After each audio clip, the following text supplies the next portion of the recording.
Zelensky को NATO से मिले हथियार अब खत्म हो चुके हैं, लेकिन उनका जोश कम नहीं हुआ।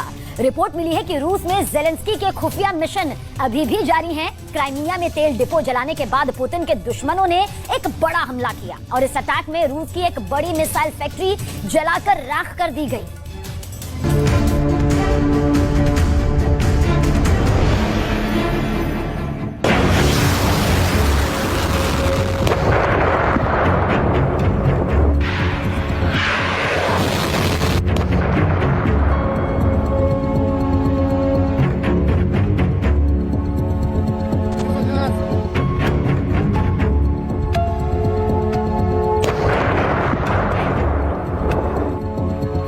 कीव से करीब 2300 किलोमीटर दूर रूस का बॉम्ब शहर, जहां इस हथियार फैक्ट्री में आग लगी तो मॉस्को में मातम पसर गया।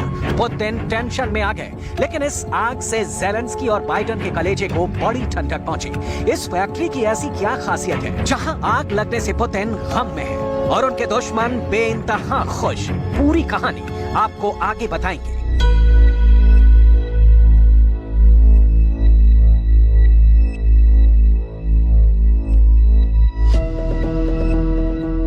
क्या इस आग में यूक्रेन का हाथ है?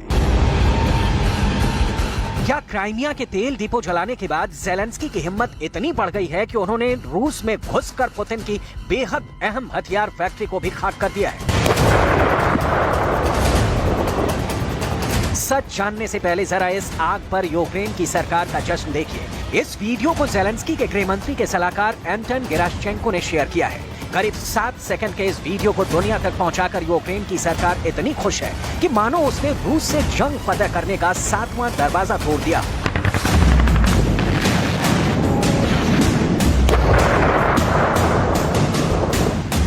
ये हथियार फैक्ट्री पुतिन के लिए कितनी अहमियत रखती है, आपको बस थोड़ी देर में बताएंगे। अभी आपके लिए जानना ये जरूरी है कि ये हथियार फैक्ट्री है कहां।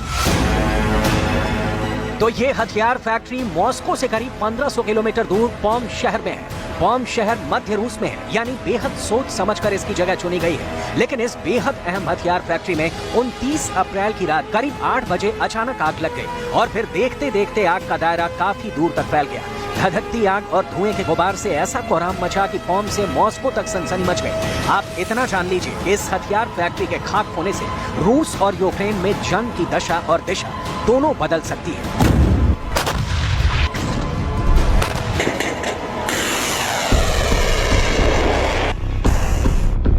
क्योंकि अमेरिका के जिस हिमार्स के बलबूते ज़ेलेंस्की की सेना रूस की ताकतवर फौज से खुद का बचाव कर रही थी, पलटवार कर रही थी, रूस की इस फैक्ट्री में उस हिमार्स से भी पावरफुल हथियार बनते थे।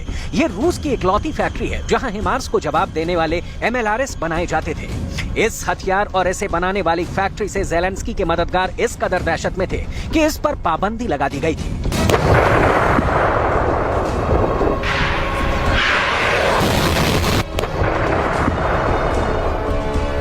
सेंट्रल रूस के बॉम्ब शहर की ये वही PJSC मोटो वेलिका प्लांट फैक्ट्री है जो नाटो देशों की आंखों की किरकिरी बनी हुई थी। लेकिन अब आग लगने से इस फैक्ट्री के बर्बाद होने का अंदेशा है।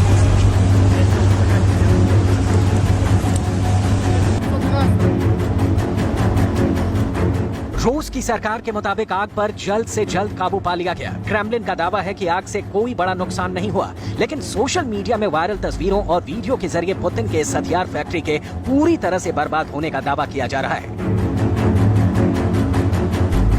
बड़ी बात यह है कि PJSC मोटो वेलिका प्लांट रूस की इकलौती फैक्ट्री है जहां multiple launch rocket system MLRS बनाए जाते हैं। यहां टॉर्नेडो S और टॉर्नेडो G जैसे MLRS का निर्माण होता है। रूस के इन हथियारों में 120 किलोमीटर दूर से सटीक निशाना लगाने का मादा है।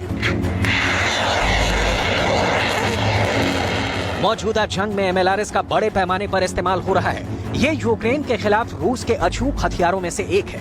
हथियारों के जानकार रूस के टॉर्नेडो S और टॉर्नेडो G को अमेरिका के हिमार से कहीं ज्यादा ताकतवर मानते हैं। इन हथियारों और इसे बनाने वाली फैक्ट्री से यूरोपियन यूनियन इतने दहशत में आ गया कि दिसंबर 2022 में इसे बैन कर दिया गया, क्योंकि यहाँ बने हथियार यूक्रेन की जंग में नाटो के हथियारों के लिए काल साबित हो रहे थे।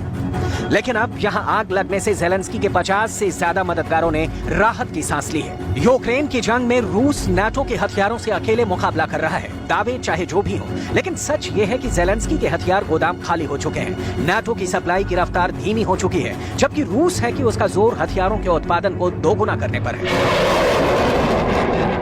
Выполняет государственный оборонный заказ в установленные сроки. Сейчас необходимо в кратчайшее время удвоить объемы производства высокоточных средств поражения.